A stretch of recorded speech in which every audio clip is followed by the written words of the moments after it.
안녕하세요. 전남대 철학과 김양현 교수입니다. 칸트의 윤리 형이상학 정초를 함께 읽어보고 있는데요.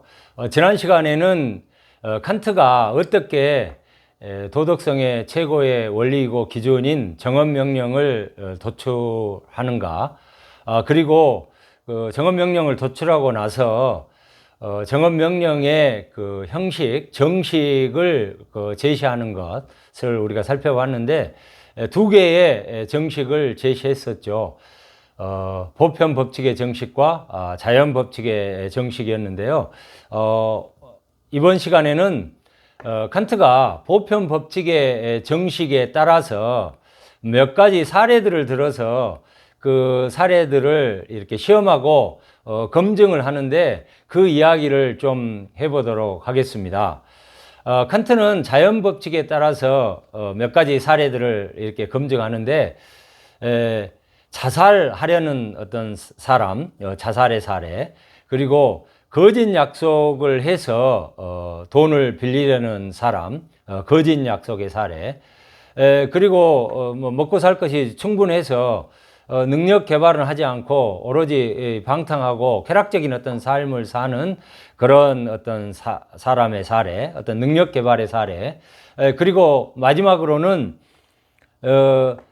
충분히 경제적으로도 능력이 있고 돈을 많이 벌어서 여유가 있는 사람이 타인의 삶에 전혀 관심이 없는 그런 어떤 경우, 자선의 사례를 들고 있는데, 그 각각들을 하나씩 살펴보면서 왜 문제가 되는지를 정언명령, 자연법칙의 정식에 따라서 한번 살펴보도록 하겠습니다.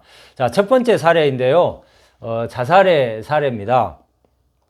자, 자살하는 사람들 우리가 생각해 볼 수 있는데, 이 절망이 극해에 달해서 삶의 탈출구가 없는 사람들이 보통은 자살을 통해서 그 삶을 해결하려고 하는 거죠. 그래서 절망이 극해에 달해서 삶의 염증을 느낀 사람이 있다고 이제 해보죠. 이 사람은 자살이 자기 자신의 어떤 생명을 보존해야 된다라고 하는 의무에 어긋나는가 안 나는가라고 하는 것을 아직 물어볼 수 있는, 자문할 수 있는 정도로 아직은 이성적이라고 가정을 해보죠. 이제 이 사람이 선택하는 행위의 어떤 주관적인 원리, 그 준칙은 내가 자살을 하려고 할 때 그 자살하는 것이 자연 법칙이 될 수 있는가라고 하는 것을 시험하고 검증한다고 한번 생각해 보자는 거죠. 이때 이 사람이 선택하는 행위의 주관적 원리, 준칙은 이렇게 되겠죠. 자, 삶을 계속 산다라고 하는 것은 절망적이고 삶의 탈출구가 없고 너무 괴롭고 힘든 일이기 때문에 나는 자기애에서 나를 사랑하기 때문에 차라리 내 생을 단축하여 마감하기를 원한다. 이런 것이 이 사람의 행위의 주관적인 원리가 되겠죠. 자, 여기서 시험의 문제는 이렇게 되겠죠. 과연 내가 자기의 원리에 따라서 자살을 선택하는 것이 보편적인 자연 법칙이 될 수 있는가 이겠죠. 이 질문과 관련하여 사람들은 즉각 알 수가 있는 거죠. 생명을 촉진하는 것이 아니라, 생명을 보존하고 이렇게 번성하게 하는 것이 아니라 생명을 파괴하는 것이 자연 법칙이 된다면 자연은 자기 자신과 모순될 뿐만 아니라 어쩌면 자연 자체는 존립하지 못하게 되겠죠. 자연의 법칙이라고 하는 것은 생명의 촉진이고 생명의 번성이고 생명의 그런 어떤 왕성한 성장이라고 이렇게 봐야 되겠죠. 따라서 저 자살하는 사람이 선택하는 행위의 주관적 원리인 준칙은 보편적인 자연 법칙이 될 수가 없겠죠. 생명의 보존 의무라고 하는 객관적인 어떤 도덕 원리와 정면으로 전적으로 충돌하고 모순된다라고 이렇게 이야기할 수 있겠죠. 자, 그럼 이제 두 번째 사례를 살펴보도록 하겠습니다. 자, 거짓 약속의 사례가 칸트가 굉장히 오해를 받는 그런 부분인데 조금 주의 깊게 살펴야 될 그런 대목이죠. 자, 돈을 빌릴 수밖에 없는 어려움에 처한 사람이 있습니다. 그런데요, 이 사람은 빌린 돈을 갚을 수 있는 사정이 안 됩니다. 그렇기 때문에 자기가 돈을 빌리더라도 돈을 다시 되갚을 수 없음을 알고 있고, 또 그런데 언제까지 돈을 갚아주겠다는 약속을 하지 않으면, 그러니까 거짓으로 약속을 하지 않는다면 돈을 빌릴 수 없다는 것도 잘 알고 있죠.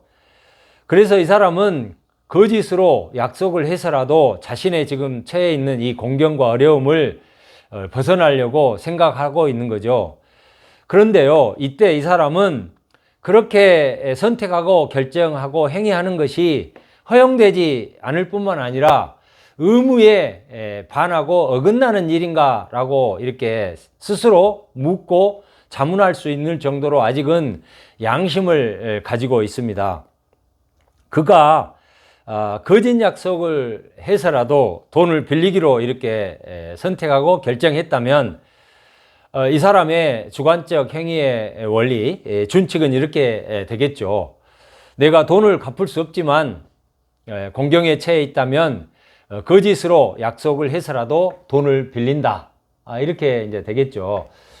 자, 여기서 시험 문제, 검증의 그 문제는 이거죠.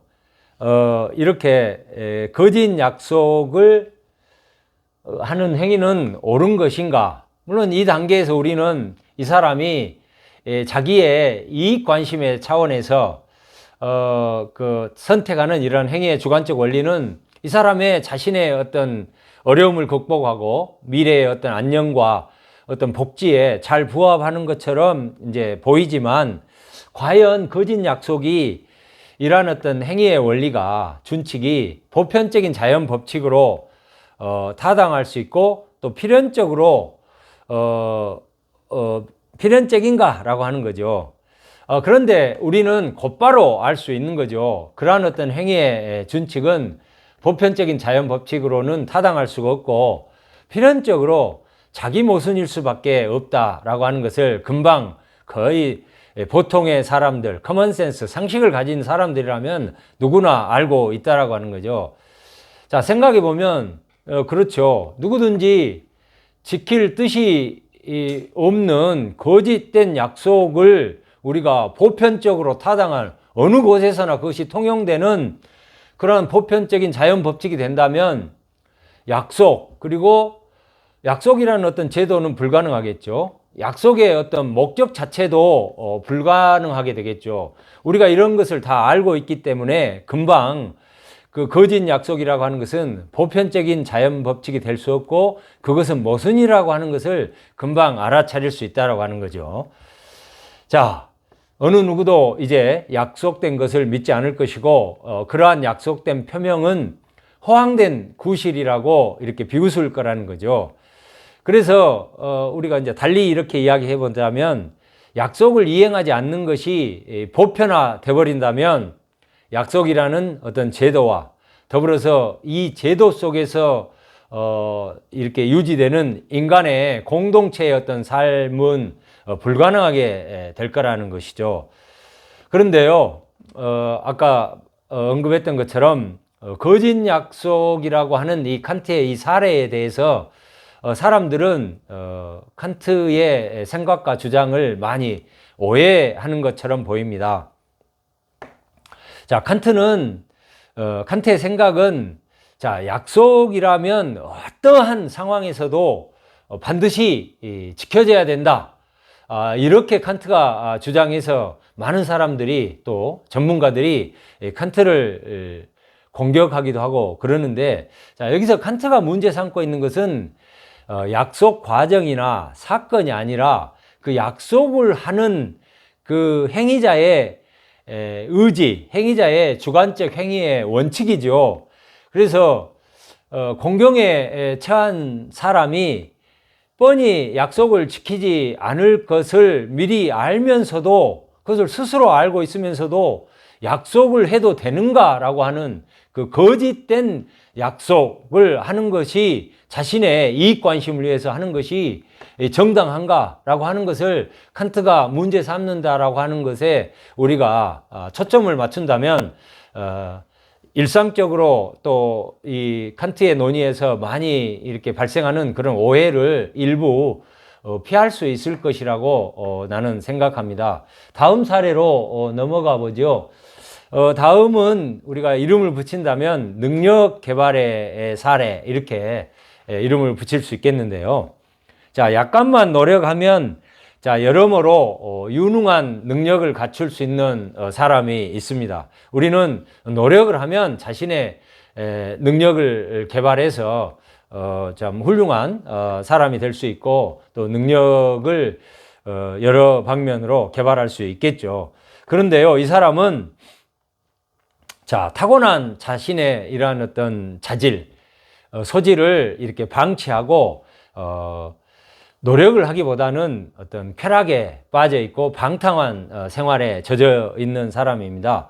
그래서 이 사람의 행위의 주관적 원리는 노력하지 않고 그냥 삶을 그냥 방탕하게 이렇게 즐기는 이 사람인데, 자, 이 사람의 행위의 원리, 이 준칙이 자, 의무에 합치하는가, 보편적인 어떤 법칙으로 될 수 있는가, 타당한가 라고 하는 것을 물어보죠. 그러니까 이 사람은 이렇게 물어볼 수 있죠. 이렇게 살아도 괜찮은가?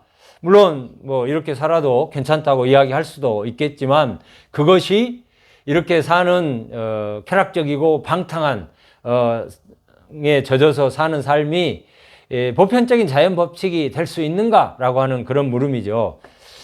자, 이 사람은 자신의 재능을 녹슬게 하고 인생을 향락적으로 보낸다고 해도 자연은 그냥 언제든지 그렇게 존속해 왔던 것처럼 미래에도 나와 상관없이 자연은 계속 존속되고 유지될 것이다 라고 이렇게 생각하고 그렇게 알고 있을 수 있겠죠. 그러나 여기서 한 걸음 더 나아가서 자신의 타고난 자질을 방치하고 방탕한 삶을 산다는 것이 이 사람의 행위의 주관적 원리인 준칙인데 그것이 보편화될 수 있는가? 보편적인 자연의 법칙으로 될 수 있는가? 그리고 그것을 우리가 원할 수 있는가? 라고 생각한다면 금방 우리는 그럴 수 없다라고 알 수 있다라고 하는 거죠. 물론 여기서 이 사람은 오로지 자기의 어떤 삶의 방식을 그리고 외적인 그런 자신을 외적 존재로 이렇게 여기고 보통은 뭐 요즘 정치권에서는 이것을 내로남불이라고 이렇게 많이 이야기들 하는데 자기를 외적 존재로 여기고 그렇게 행위할 수는 있겠지만 모든 사람이 그렇게 하기를 그것이 보편화될 수 있기를 원하지는 않을 거라는 말이죠. 우리는 여기서 이성적 자연 존재자인 인간은 자신의 타고난 어떤 소질과 능력을 개발해서 그것을 또 필연적으로 원하는 그런 존재라는 사실을 기억할 필요가 있습니다. 칸트는 이 점을 염두에 뒀다 이렇게 이야기해 볼 수 있겠습니다. 이제 마지막으로 아까 자선의 사례라고 제가 이름을 붙였는데 이 사례를 살펴보도록 하겠습니다. 이 사람은 자기 일이 아주 잘 돼서 경제적으로 큰 성공을 거둔 사람입니다. 그런데요, 이 사람은 오로지 자기 자신의 삶에만 갇혀있는, 관심을 갖고 있는 사람입니다. 다른 사람의 불행이라든지 다른 사람의 그 역경, 이웃의 어떤 삶에 대해서는 거의 무관심하고 그 방관적인 태도로 삶을 일관하는 사람인데 이 사람이 이렇게 행위의 주관적인 원리를 말할 수 있겠죠. 그게 다른 사람의 삶이 나와 무슨 상관이야? 나는 다른 사람으로부터 아무것도 바라지도 않고 빼앗지도 않고 해도 끼치지 않고 또 다른 사람의 어떤을 부러워하지도 않을 거야. 나는 타인의 삶에 간섭하지도 않고 그들의 안녕과 뭐 행복 이런 것들에 아무 관심이 없어. 자, 부자인 이 사람의 이러한 행위의 주관적 원리, 이러한 어떤 준칙을 견지한다고 하더라도 인류가 생존하는데 크게 이상할 것 같지는 않습니다. 인류는 그렇게 생존, 뭐 한두 사람이 이런다고 해서 인류의 생존에 어떤 문제가 되고 인류의 존속이 문제되고 이런 상황은 없을 거라는 거죠. 그렇지만 자, 우리가 한 걸음 더 들어가서 이러한 행위의 주관적 원칙이 언제 어디서나 누구에게나 어느 때나 타당한 걸로 보편적인 걸로 말하자면 보편적 자연 법칙으로 우리가 원하고 의욕할 수 있겠냐라고 하는 거죠. 불가능하죠. 우리는 그것을 원하지 않습니다. 한두 사람이 자신을 외적 존재로 취급해서 그렇게 생각할 수 있지만 그것이 보편적인 어떤 자연 법칙이 될 수는 없다라고 하는 거죠. 타인에게 아주 무관심하고 냉담한 이 사람도 타인의 사랑이나 동정을 필요할 경우도 있을 것입니다. 우리가 코로나 사태에 직면해서 많이 볼 수 있는 거죠. 아무리 부자라도 코로나에 걸릴 수 있죠. 아무리 유명한 사람도 코로나에 걸리잖아요. 그렇다면 그 사람은 공동체의 의료 시스템 안에서 지금까지 그렇게 무관심하고 타인의 삶에 아무런 그 냉담함을 보였지만 타인의 어떤 도움을 받을 수밖에 없는 상황에 놓이게 되는 거죠. 만약에 우리가 그렇지 않다면 어떤 경우에도 우리는 기댈 수 없는 도움에 대한 모든 희망이 사라져버리게 된다는 것을 직시할 필요가 있겠습니다.